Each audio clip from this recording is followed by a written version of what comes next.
some of the biggest challenges that people in Arizona are facing because of Kamala Harris, what she has done and what she would do if she were elected president?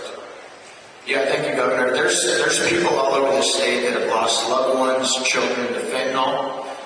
There's people in this state that have lost loved ones to MS-13 gang members. There's people in this state that are struggling just to make ends meet. They're struggling to buy gas and groceries because of what this administration has done and the inflation that they have created. And they're terrified of what another 4 years of this type of government will lead to. And so they know that this woman is completely incapable and unqualified to do this job, sir. And you know one of the reasons I know she's incapable and unqualified to do this job? Because when we get done with this, sir, we're going to go and we're going to talk to the media. She's not even allowed to do that. She can't do that. Her handlers will not let her talk to the media because they're terrified that when she opens her mouth, sir, she is going to completely dismantle this moderate, problem-solving, persona, false persona that the media is trying to create for her. Crazy.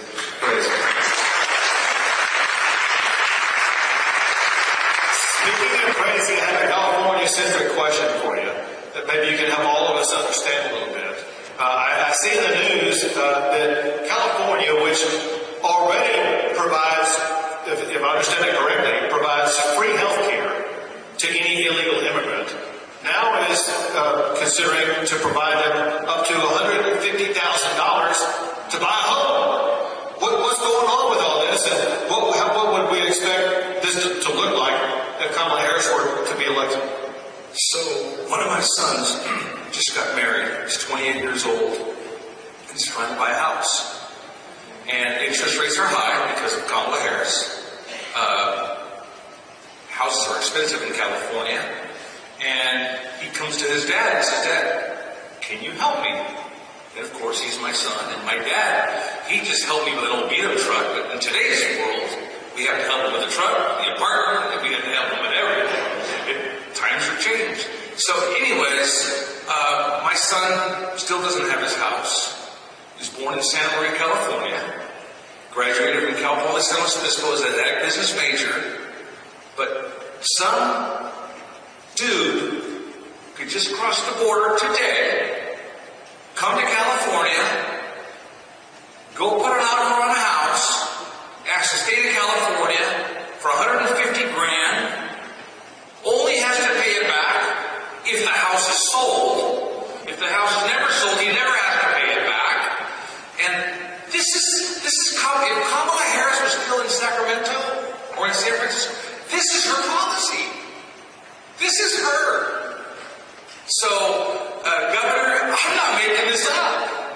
And when Congressman Crane talks about MS-13, can I just give him a little flavor of MS-13 in California? Edwin Ramos, MS-13 gangbanger from San Francisco, California, 2008, gets caught for theft. Kamala Harris prosecutes undocumented illegal alien from Mexico, or I think he's from Honduras, no, from El Salvador. She can't pick up the phone, so she lets him go. 2 weeks later, grand theft. Same guy, illegal alien. She can't pick up the phone to call INS. 4 weeks later, he gets pulled over. He's got a loaded gun in a car. The gun was in a double homicide. Kamala Harris sends him to juvenile. This guy should not be in the country. And in July of 2008, Edwin Ramos murders a father and 2 sons in San Francisco. Cold-blooded murder. Danielle Bologna, the wife and the mother, comes to my office in Sacramento when I'm Lieutenant Governor and says, can you help me? What do you need, Danielle? I want the death penalty. Kamala Harris said, no. Kamala Harris cares more about Kamala Harris than she does about victims of our country. And that's why the court is open. She cares more about the Venezuelan, Trinity, whatever,